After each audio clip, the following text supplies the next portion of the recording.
Hey guys, it's Ashley Patterson here with the Patterson Group and Royal LePage Atlantic in Halifax, Nova Scotia. Welcome today to our agent roundup. I am super excited for these agents joining us today to have a quick chat and to inform you all about the housing market in Canada. And I can start introducing all of the guys here. So we have Tom Storey to my left, although on the screen it might be to the right, from Toronto, Canada. Below him is Daniel Smith out in Edmonton, Alberta. And below me there is Ryan Benjamin in Ottawa, Ontario. So welcome guys. Thank you so much for joining us. And I'm excited to get started here. So let's start off with you, Tom, beside me here. Do you want to do a brief introduction about yourself? So I've been selling real estate in Toronto, Ontario for the better part of the last 8.5 years. We've never had a real crash since I've been selling real estate. We've had a few corrections along the way with some government intervention, but what a lot of other markets had seen for the past 2 years, we've been dealing with in Toronto like it was the norm. We're used to multiple offers, we're used to the craziness, and everyone else is now experiencing it. But yeah, so I've been selling in Toronto for the last 8 years. I run a team with Royal LePage Signature here. I've got myself and 4 other agents. And we do a lot of condos downtown and a lot of houses in the 416 area code, like the proper area of Toronto. And Dan, do you want to introduce yourself next? Sure. So I hail from Ashley's part of the country. However, I've been in Alberta for 17 years and been doing real estate for over 12 plus years. And our market's been a little bit different than the rest of Canada. We've actually now recently seen the last little while the extreme markets that you guys have experienced in the East, in Ontario and BC. But before that, we were an extreme buyer's market. But yeah, so I've been doing real estate for 12 years. I started my practice in Fort McMurray. I'm in Edmonton now. I've been doing in Edmonton now for 8 years. One of the founding members of EXP here in Edmonton. And I'm excited to join you all today and get into it. Thank you. And Mr. Benjamin. Hi, everyone. So yeah, Ryan Benjamin from Ottawa. I've been in it for about 13 years so far. I've been doing it on my own right now for 12 years, and me and a partner of mine, Adam Mills, just recently merged together. Right now in the market in Ottawa, we're kind of getting that trickle effect from Toronto. And right now we're seeing a really a very strong seller's market here. We've been kind of spoiled for the past few years in regards to our market here in Ottawa. So now I think, with how the pandemic's been going, people are starting to see the opportunities here in Ottawa, and we're seeing an extremely strong market. Awesome. Yeah. So I think that kind of also led into the first question of what a brief summary of how our markets were pre-pandemic, and where it's led to us now. I don't really want to say post-pandemic, because I think that, it's an ongoing situation that we're in. But what are you guys seeing here, like in each of your provinces, in terms of the trends of house prices and inventory levels? Like, I think across the board, we're seeing an increase, but if you want to have a quick little chat about that, and we can go from there. Yeah, okay, perfect. So it's been really interesting. So in the Toronto market last year, for 2021, we had a total of about 125,000 properties sell on the MLS. The year before that, it was 95,000. So we had the biggest year ever in history, by far, number of transactions, how many people were moving, what was happening, and prices were accelerating at the same time. Now, I think a common theme from the last 2 years has been this lack of inventory conversation, which kind of is interesting to me, because how can we have the most amount of sales ever with a lack of inventory? There was actually more listings last year than ever before. So it's not so much that we all have a lack of inventory as much as we have an absorption problem. The inventory is being snatched up much quicker than it used to be. If right now, today, you said no new listings are coming to the city of Toronto, our entire city would sell out in about a month and a half. So pre-pandemic, that was closer to about 3 to 3.5 months. Now, we've always had a supply issue here.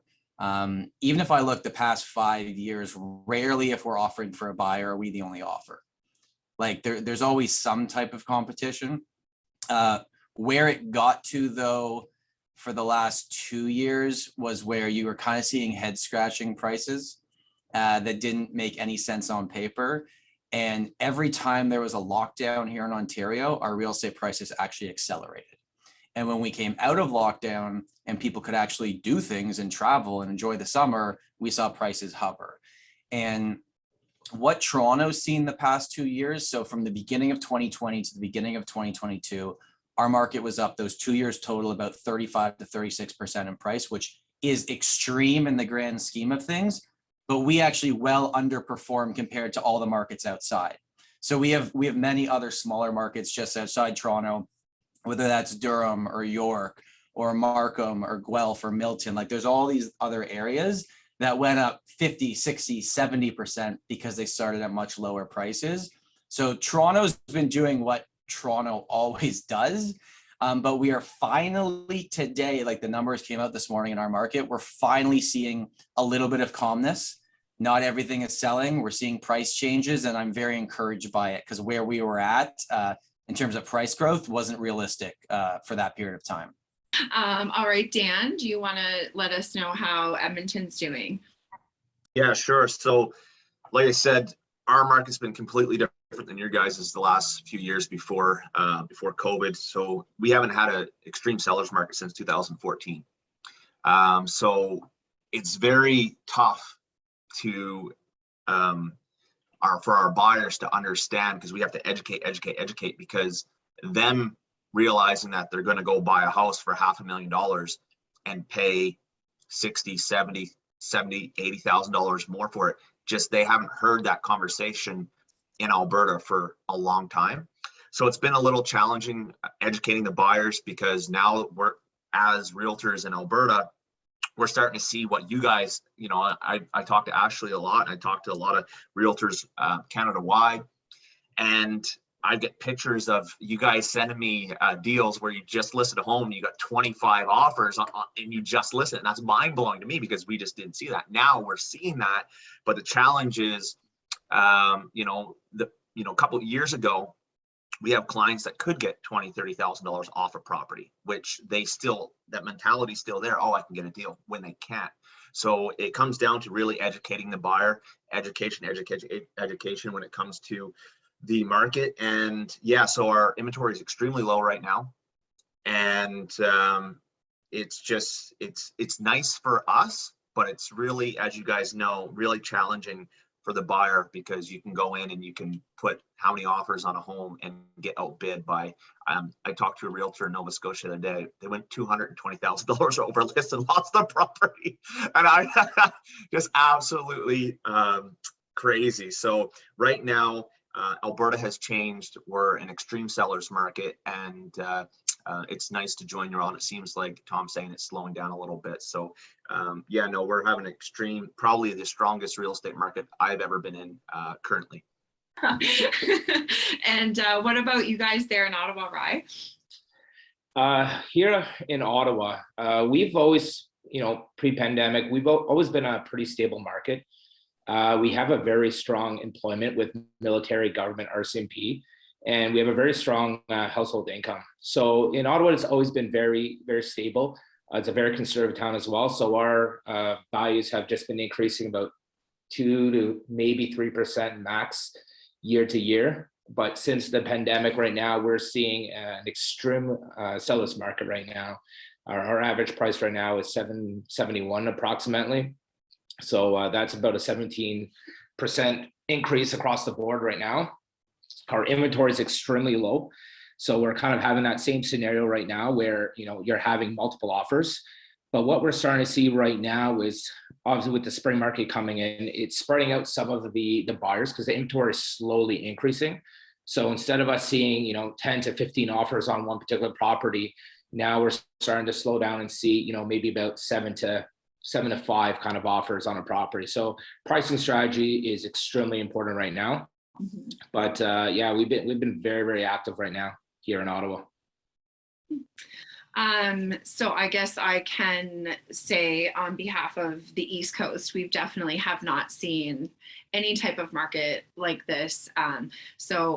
You know, when we first went on lockdown in March 2020, for HRM, so, you know, like little areas outside of downtown Halifax. So HRM is considered all the way out to like Hants County, which could be up to like half an hour. But we base our statistics on all over HRM. So we had around, I would say 2,000 listings when we first went, like right before the pandemic happened. And, you know, obviously everyone kind of, we've never experienced anything like that here in Canada. So everyone's, you know, like they're scared. They don't know what to think, like what's going on. So people didn't want random strangers coming into their homes. So there was like a halt on the listing side.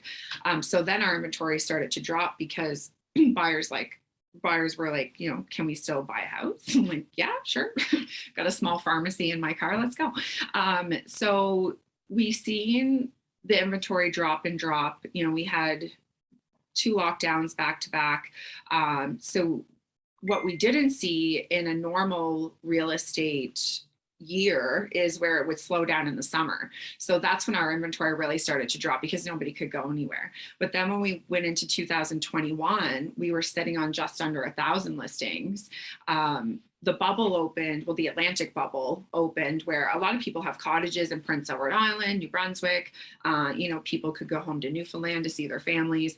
And our inventory right before the summer happened, we were just over 200 listings in all of HRM, where we're usually around 2,000 in a typical market for us.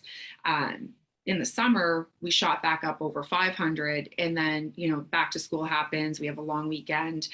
So in the fall, it started to drop again. So between the start of 2022 until now, we're still between 200 and 300 listings, kind of fluctuating. And our home prices have, you know, gone up over $100,000, the average home price. I believe, you know, we're almost hitting 500,000. So we're in the high fours, where before it was, you know, 276, 286.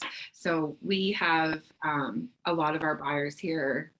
Kind of getting into the next topic I want to talk about is buyers getting outbid of the market. So anyone who had a $300,000 budget, well, now we're seeing mini homes sell for that. So it's really, really challenging. And again, you know, great for the sellers. They're taking the opportunity to pull this equity and even renting for a bit if they can't find a place, just to get that equity out, right? So Tom, what would you say in Toronto in terms of, like, I mean, your guys' prices have always been kind of on the higher side, but are buyers getting outbid of the market there? Yeah, you know, we've always had an inventory issue here, which has meant that when there's under 2 months of inventory, a lot of people will use marketing prices. And that's when you list a house at $699, knowing well that the last one sold for $800, because it gets as many people through the door. And as much as I fully recognize the frustration level from buyers, what they continue to prove to sellers, not with their words, but with their actions, was that it's the best strategy for a seller, because we can go at the price we think we're worth and we'll probably get it, but we'll never know how much money was left on the table. Now, if you flip it to the buying side, because right now, or I guess for the first part of this year, I would argue 70% of listings were offer dates, meaning here's the price, they're taking offers this specific date, here's everything you need to know beforehand. If you're not coming with a firm offer, your chances of getting it are very low. So you have to do your homework before instead of after, meaning they already have the inspection. If it's a condo, you're already reviewing the status certificate. That's all done beforehand. And how we would break it down with our buyers is like, okay, here's what it's listed for. Here's the last sale. Here's everything that we know. Here's the 3 prices we have to think of. If we go in and we are the only offer, let's try at this price and see how they react. I don't think they'll take it, but let's try. If you're competing with 2 to 10 people, I don't care how many people it is, you're competing with somebody, this is the range that the market says this home should sell in. Now, when we were getting over 10 offers on properties, frankly, the comparables didn't matter. It's like, who wants the house the most? Exactly. So my third number would always be like this is I can't sleep at night number. No one should be paying more than this for this house. If you pay more than this, I've given you my advice. It's on you. Like I've told you what I think. And sometimes the house sells over that number. And I don't think that person won that house. I think they bid the most, but they're not a winner. So we had a lot of buyers that would lose on properties, but they didn't lose because they never should have paid that price, right? Now, the problem was with such limited inventory is then that house or that condo would then set the expectation on the street or in the building for the next one. And you don't want to just chase the market up. But if I had to average out this year, it probably took about 3.5 to 4 offers per buyer to actually get one accepted. We had people that made 12 offers. We had people that got lucky on the first one.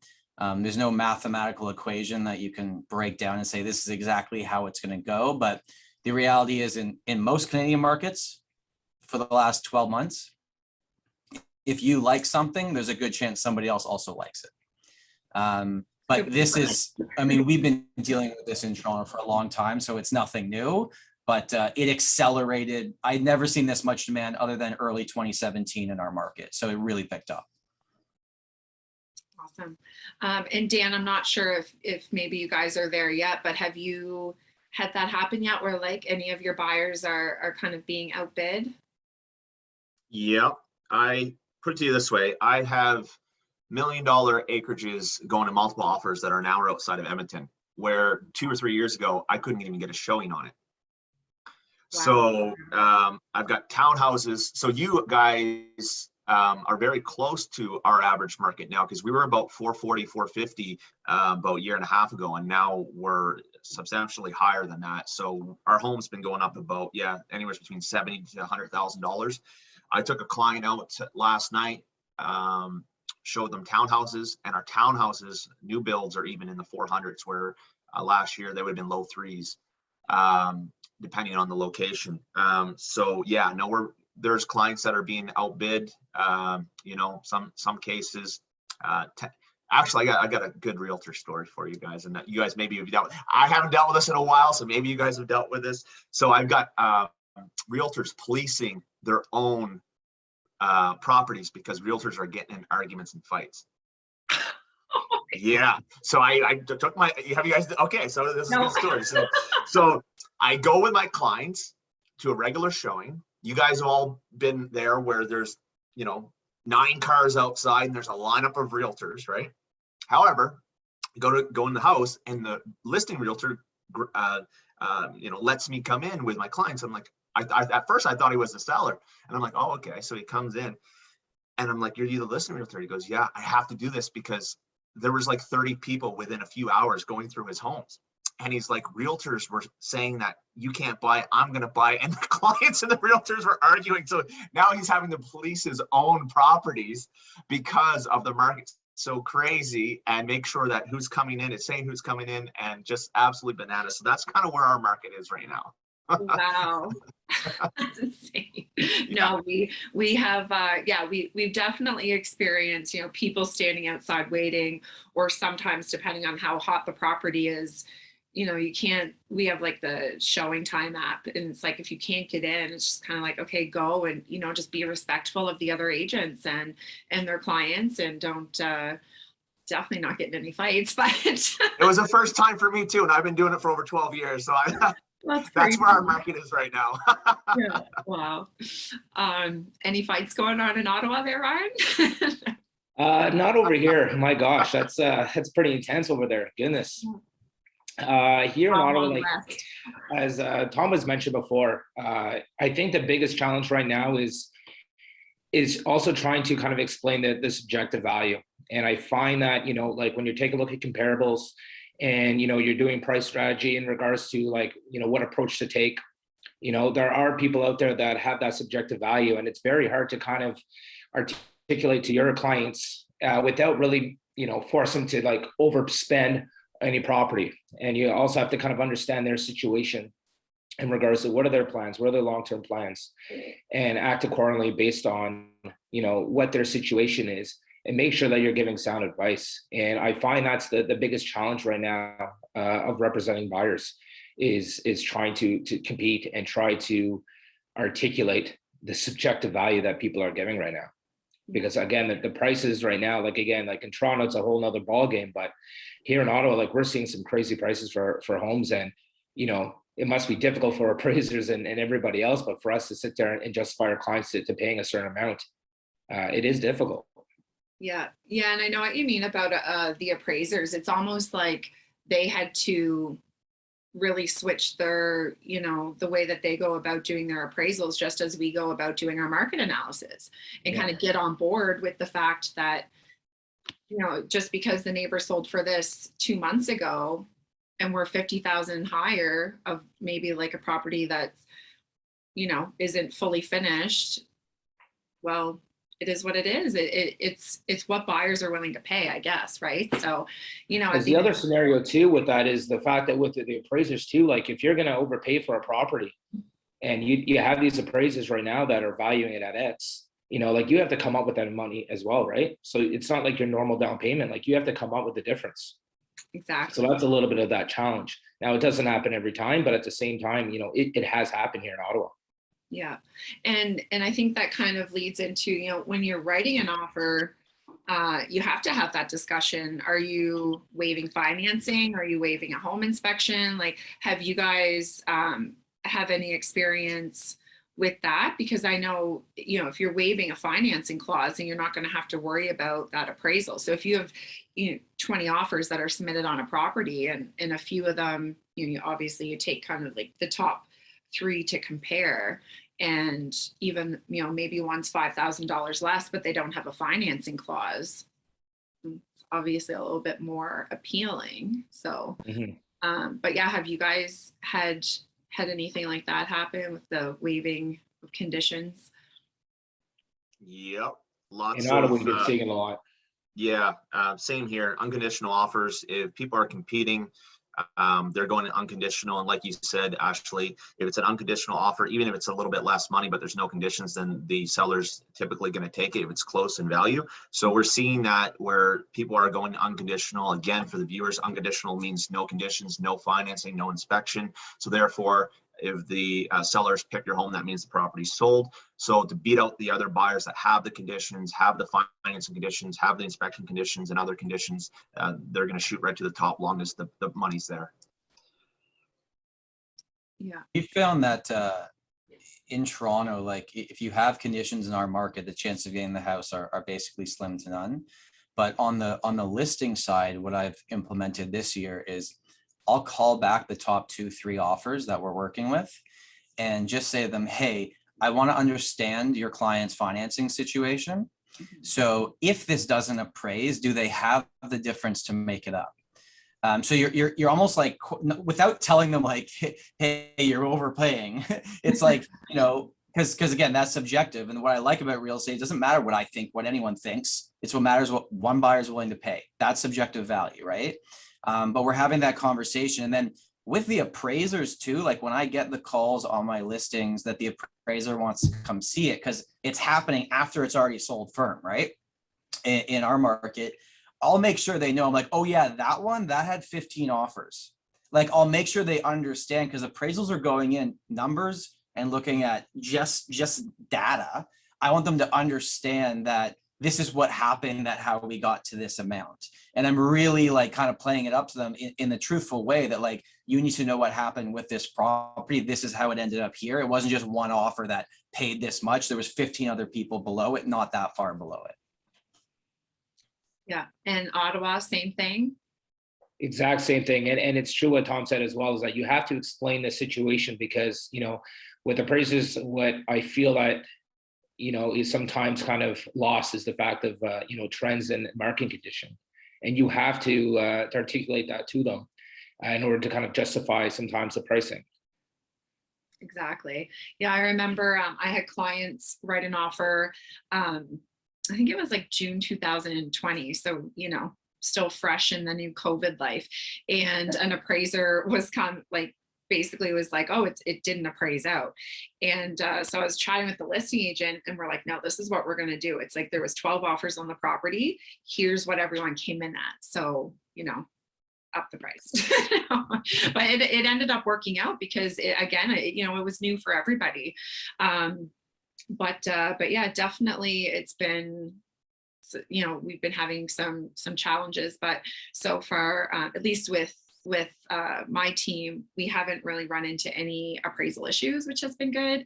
But yeah, well, hopefully, I think everyone is on the same wavelength in knowing the home value prices. So, thinking about what's happening next and what the rest of the year is going to look like are the prices going to drop? There's these, the new interest rates, are kind of on a hike, and how that might influence, people being able to buy, and especially overbidding. What's your guys' kind of take? I know we don't have a crystal ball, but, we've been stress testing at a higher rate anyways. So, when I have a conversation with my mortgage broker, he kind of said more so on the refinance side, there might be some issues, but so far, anyone that's buying hasn't, there's not really a huge change because they've already been stress tested at the higher rate for the past little bit anyways. So what do you think in terms of pricing going forward for the year, inventory, what do you guys see happening in your parts? So April 13th is a date people should mark on their calendar. That's when Bank of Canada is making their next announcement. Every indication is they're going up another 50 basis points, which is going to take the overnight rate to 1%. That is only going to affect variable mortgages. The fixed rates have already understood this is coming, and like a 5-year fixed rate now is like 4%. Like the rates have jumped up. If you're taking that, you're getting stressed at way higher than 5.25.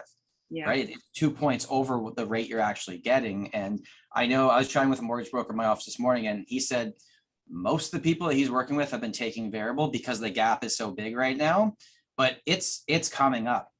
And I think the government is smart in the way that they are going to, high interest rates aren't the issue. It's rapidly increasing too fast interest rates that would be the issue.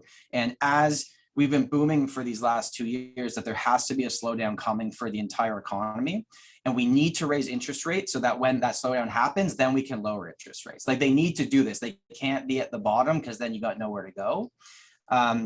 Because of that and the buyer fatigue, I actually think the spring market in Toronto already happened. It's not going to happen in April. It happened in February.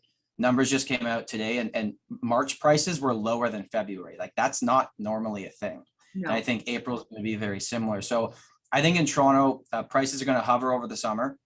They'll jump up again into the fall market like they do pretty much every single year. But I am listing a lot of properties this month, and I'm having conversations with every seller and trying to set correct expectations that like not every home sells for more than the last one. Mm-hmm. And I think that's what's going to have to be, because frankly, sellers have been spoiled for the last 2 years across Canada. But what we have to remember is everything is relative. If you sell in a crazy market, you're typically buying in a crazy market, unless you're moving halfway across the country. The only real winners are like people that exited the market because they're out, and they just, they retired and they're moving somewhere else with their family and they're cashing out. Everyone else is just selling to them be a buyer. So most of the growth that I think Toronto is going to see this year, I think already happened. I think we'll see another spike at the end of the year, but and frankly, like I put out a YouTube video yesterday talking about this, and one of the comments was like, well, you're a realtor, you don't want prices to drop. I'm like, you forget, we work with buyers and sellers. Right. I welcome a more calm market where we can make decisions. And for our industry, just to go back, like in 2020, condos took a beating in Toronto. They dropped 10 to 15% at the beginning of the pandemic because everyone left the city. I took more market share than I ever have before because people actually needed a pro to sell their property that could help them. And in a market like we've been seeing, frankly, anyone with a real estate license could sell a home. You don't know how much money you left on the table. But I think where we're heading for the country with interest rates and everything, the people that are truly skilled in our industry and are not just order takers are going to take up a lot of market share. So I'm actually very encouraged at where the market's going, because it's been head scratching up to this point. And I'm very, very excited about a calming effect coming over Toronto. I agree for Halifax. Dan, what's kind of your thoughts on your crystal ball for the future in Alberta? No, I have to agree with Tom. I think there's a correction coming. Again, I know I've said it a few times, but it's so true. Our market here is quite a bit different than your guys's. We're very, very oil dependent in Alberta, as you guys know. A lot of people come from where you guys are all at to be in the oil world, and I've been in the oil world for over 17 years. So And Korea, you know, if you look at the Korea numbers, prices in Canada have gone up 15 to 20% in the last year. So, and that's Canada wide. That's just not every single market. That's Canada wide. So there will be a correction. There always, no matter when there's correction, just matters of the time. There will be a correction. It's just Alberta, we're more like this. Where there are some markets, Vancouver, Toronto, they're more like this, and then but there is always a correction. So in Alberta, if you look, usually every 7 to 8 years we have a correction. So in 2005, 2006, any realtors with a pulse could make, you know, $250,000. You know, you go put the sign out in the lawn, it's gone. Then of course in 07, we all know what happened in 07, market correction, and then we didn't see an actual seller's market from 05, 06 to all the way from 2014. And then 2014, we had a decent market. Price of oil went down in Alberta. We were about $15 per barrel. Again, we're very oil dependent. So we, you know, extreme buyer's market for many years. And again, another 7, 8 years. We're here now in 2022. We're starting to see a seller's market, but it doesn't last very long in Alberta. I think that maybe max, if we're lucky, maybe 6 months to a year if we're lucky, maybe more, maybe less, but it's not going to be, you know, I don't believe it's going to be an East Coast market or an Ontario market or a BC market where it stays for 5, 6, 7 years. Again, I don't have a crystal ball, but knowing what I know and how long I've been here in this market and I've seen the trends, usually 7, 8 years, we have a seller's market and then we have a quick correction within under 2 years. And Ryan, what are you thinking for Ottawa? What's the predictions? Well, for our prediction, we're hitting our spring market right now. We are starting to see a little bit more inventory coming up. So we're going to be pretty strong. And I think towards the end of Q2, we're going to see a little bit of less activity. The values are not going to be decreasing at all because, again, we've been spoiled.